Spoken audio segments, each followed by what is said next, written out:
Good morning friends, मैं हूं Vipin Dwivedi and your most welcome in my YouTube channel the brain spark. दोस्तों, आज का हमारा टॉपिक रहेगा प्रॉफिट एंड लॉस, जिसमें हम प्रॉफिट एंड लॉस से रिलेटेड सारी चीज़ें देखेंगे। कोई भी आपको अगर मैथमेटिक्स पढ़ना है तो कोई भी अगर आप उसका चैप्टर कर रहे हैं तो सबसे इम्पॉर्टेंट होता है कि उस चैप्टर के बारे में जानिए, उसके बाद क्वेश्चन सॉल्व करिए, तो जिससे एक भी क्वेश्चन ऐसा नहीं होगा जो आपसे न बने।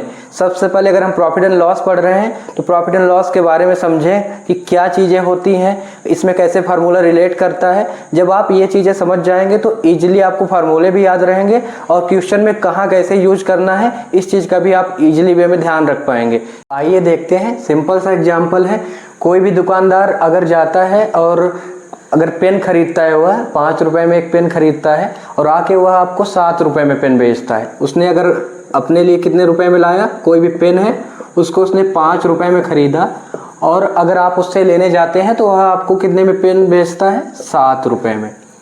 तो अगर वह पेन खरीदना मतलब वह क्रय कर रहा है, खरीद रहा है, इसको क्या बोलते हैं, कॉस्ट प्राइस। मतलब उस पेन की कीमत क्या है, 5 रुपए, और वह आपको कितने रुपए में बेच रहा है, 7 रुपए में। 7 रुपए क्या हो गया, सेलिंग प्राइस। सेलिंग मतलब बेचना, सेल मतलब बेचना। तो अगर उसने 5 रुपए में पेन खरीदा और 7 रुपए में बेच रहा है तो उसको सिंपली वे में 2 रुपए का क्या हो रहा है, प्रॉफिट हो रहा है। तो यहाँ आप देख रहे हैं कि उसको कितने का प्रॉफिट हुआ, 2 रुपए का। तो इससे फार्मूला क्या बनता है कि ध्यान से देखिएगा कि अगर हमारा कास्ट प्राइस सेलिंग प्राइस से कम रहता है या सेलिंग प्राइस जो होता है कास्ट प्राइस से ज़्यादा रहता है तो हमको प्रॉफिट होता है। तो इसी से फार्मूला क्या बनता है हमारा कि selling price profit equal to क्या हो जाता है हमारा, selling price minus cost price. क्योंकि हमेशा हम बड़े से छोटे को माइनस करते हैं तो यहाँ पर हमारा बड़ा क्या है, सेलिंग प्राइस है। तो सेलिंग प्राइस में हमने कास्ट प्राइस माइनस कर दिया तो हमको क्या हुआ, प्रॉफिट।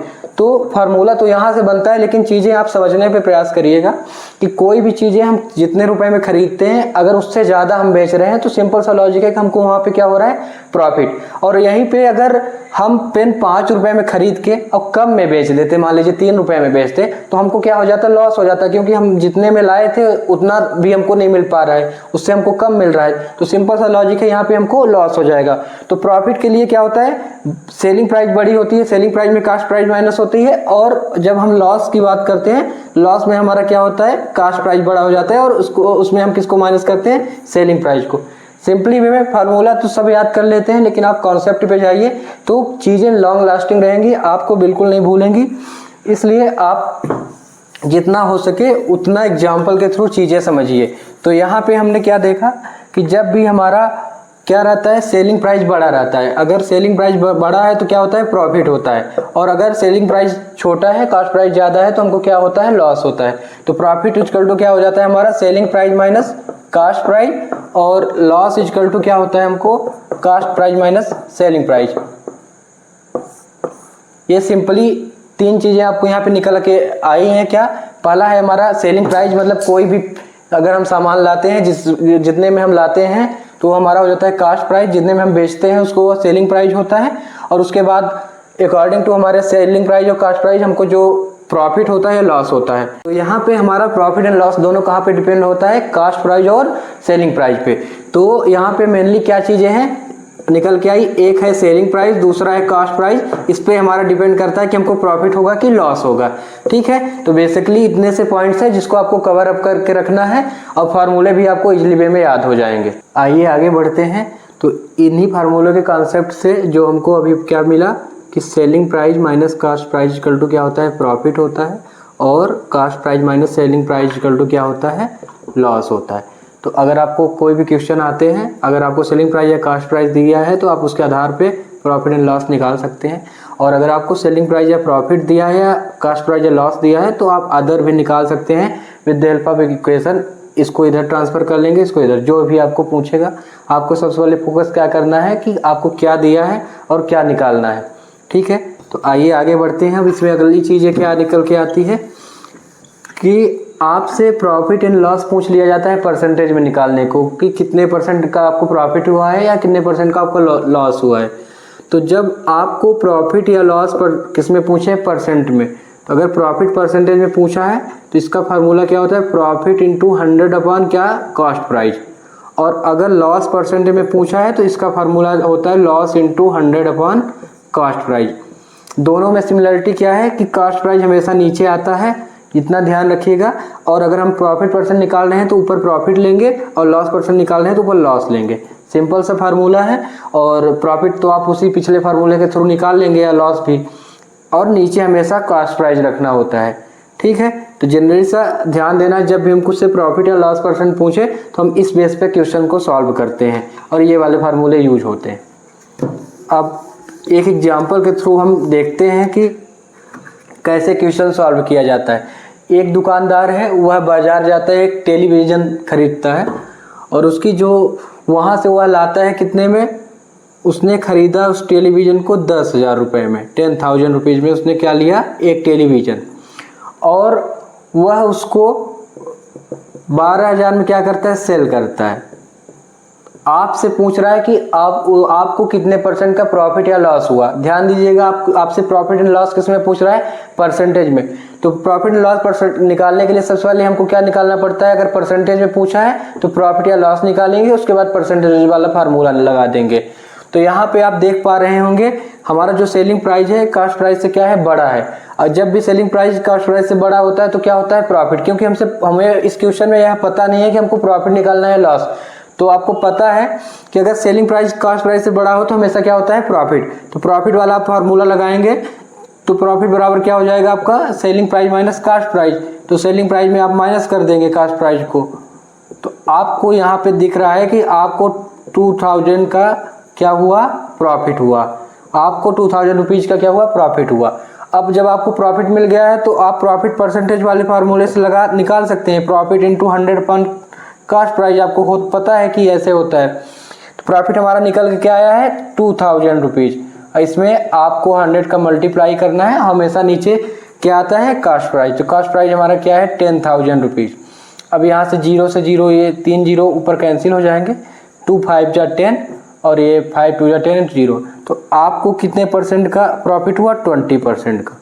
इस एग्जांपल के थ्रू हमने देखा कि अगर हमको सेलिंग प्राइस और कॉस्ट प्राइस दी गई है तो उस आधार पे हम निकाल पाते हैं कि हमको प्रॉफिट या लॉस हुआ, और उसके बाद प्रॉफिट एंड लॉस परसेंटेज वाला हम फार्मूला लगा देते हैं। तो ऐसे आपको क्वेश्चन सॉल्व करना है। ठीक है, तो आइए आगे बढ़ते हैं। अब अगला हमारा कॉन्सेप्ट है कि जब प्रॉफिट एंड लॉस हमको परसेंटेज में दिया रहे तो हम सेलिंग प्राइस या कॉस्ट प्राइस कैसे निकालते हैं।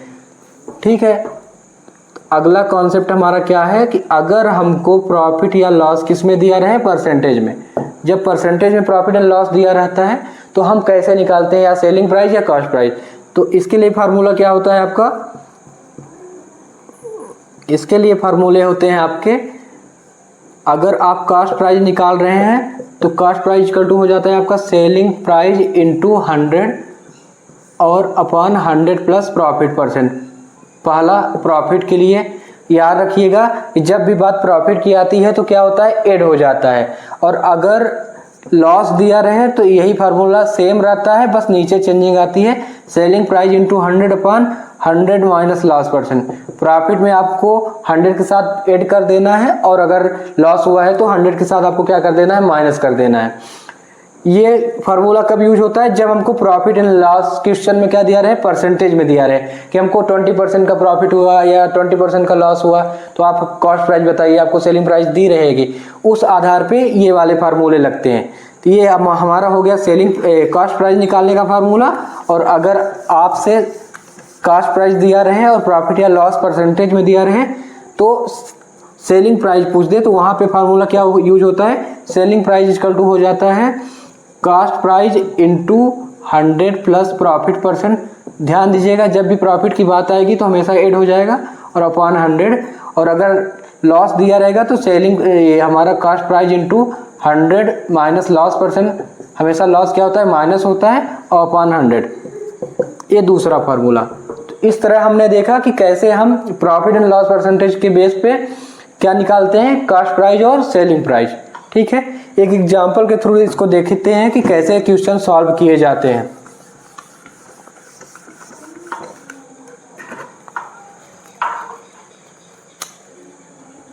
मान लीजिए कि एक दुकानदार है, वह कोई भी मान लीजिए एक बैग खरीदता है। कितने में, उसने बैग को 200 रुपये में खरीदा और उसको 20% के प्रॉफिट पे बेचता है। प्रॉफिट उसको कितने परसेंट का होता है? 20% का। तो आपसे पूछ रहा है कि उसकी सेलिंग प्राइस क्या है। उसने 200 रुपये में बैग को खरीदा और 20% के प्रॉफिट पे बेच रहा है। आपसे क्या पूछा जा रहा है कि उसका आप बताइए सेलिंग प्राइस क्या है। तो हम यहाँ पे सेलिंग प्राइस वाला फार्मूला यूज करेंगे। सेलिंग प्राइस इक्वल टू क्या होता है? Cost price into 100 plus profit percent. क्योंकि प्रॉफिट हमको परसेंट में दिया गया है तो हमेशा प्रॉफिट क्या होता है? ऐड होता है और अपॉन में क्या हो जाता है? 100। कास्ट प्राइस हमको बैग का क्या दिया गया है? 200 रुपीज। तो 200 इंटू 100 और प्रॉफिट परसेंट हमको कितना दिया है? 20%। और अपॉन में हम क्या रख लेंगे? 100। अब ब्रैकेट सॉल्व करेंगे। 200 इंटू 100 में 20 ऐड करेंगे तो 120 आ जाएगा, अपॉन में 100। अब यहाँ ये 0 से एक 0 कैंसिल, 0 से 0 कैंसिल। अब 2 का हम 120 में मल्टीप्लाई कर देंगे तो 240 आ जाएगा। यानी वह क्या करता है? बैग को 200 रुपये में खरीदता है और प्रॉफिट परसेंट निकालने के बाद उसका जो सेलिंग प्राइस है 240 रुपये आता है। इस तरह हम क्वेश्चन सॉल्व करते हैं अगर हमको प्रॉफिट या लॉस किस में दिया रहे? परसेंटेज में दिया रहे। और इसी में और कुछ कॉन्सेप्ट्स आते हैं, जैसे आपने देखा होगा मार्क्ड प्राइस की बात आती है और डिस्काउंट का। 2 कॉन्सेप्ट और इसमें आते हैं। तो मार्क्ड प्राइस क्या होता है? कभी आपने देखा होगा कि दुकानदार किसी भी प्रोडक्ट पे कोई मार्क क्या करता है? अंकित करता है। मार्क प्राइस मतलब अंकित मूल्य जिसको बोलते हैं। तो कोई भी उस पर अपना लेबल लगा देता है कि इस प्रोडक्ट की कीमत क्या है? 700 रुपीज होगा, क्या करता है? मार्क करता है, जिसपे वह डिस्काउंट क्या देता है? 20% का।